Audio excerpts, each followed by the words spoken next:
अस्सलाम वालेकुम। आज हम उर्दू क़वाइद में सनअत हुस्न तालील को पढ़ें और समझेंगे।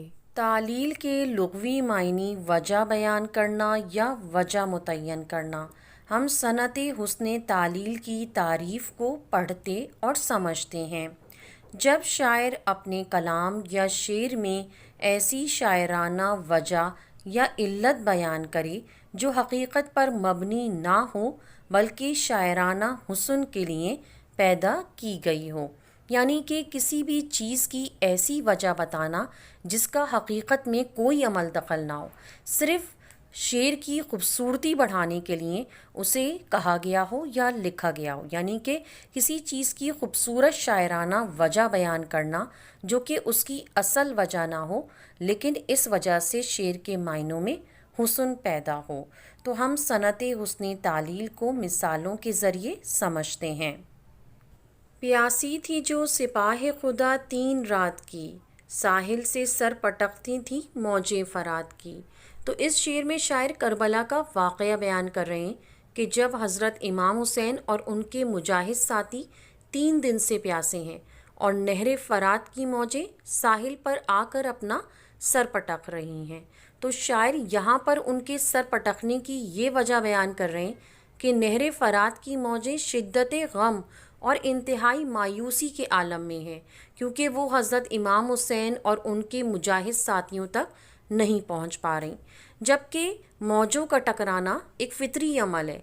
और यहाँ शायर मौजों के टकराने की ऐसी वजह बयान कर रहे हैं कि जिसका हकीकत में कोई अमल दखल नहीं। तो शेर में किसी भी चीज़ की खूबसूरत शायराना वजह बयान करना जो उसकी असल वजह ना हो तो उसे सनअत हुस्न तालील कहते हैं। सजदाए शुक्र में है शाख समरदार हर एक, देख कर बाग़ जहाँ में करम अज़्ज़ो वजल। तो इस शेर में शायर फलदार शाख के झुकने की वजह बयान कर रहे हैं कि बाग़ में हरियाली है, बाग़ लहलहा रहा है, ये देखकर डाली या शाख जो है वो झुकी हुई है, वो सजदा कर रही है, वो शुक्र अदा कर रही है। तो यहाँ शायर फलदार शाख के झुकने की वजह ये बयान कर रहे हैं कि वो शुक्र का सजदा अदा कर रही है, जबकि फलदार शाख का झुकना एक फितरी अमल है। तो किसी भी चीज़ की खूबसूरत शायराना वजह बयान करना जो उसकी असल वजह ना हो, लेकिन उसकी वजह से शेर के मायनों में हुस्न पैदा हो, तो उसे सनअत हुस्न तालील कहते हैं। बेसबब ज़लज़ला आलम में नहीं आता है, कोई बेताब तहे खाक तड़पता होगा। तो इस शेर में शायर ज़लज़ला आने की वजह बयान कर रहे हैं। वो कह रहे हैं कि शायद ज़लज़ला इसीलिए आता है कि ज़मीन के नीचे दफन लोग तड़पते होंगे, जबकि हकीकत में ऐसा मुमकिन नहीं है। लेकिन यहाँ शायर मुर्दा लोगों के दुख और उनकी तकलीफ़ को ज़ाहिर करने के लिए ऐसी वजह बयान कर रहे हैं। इस तरह शेर के मायनों में हुस्न पैदा होता है।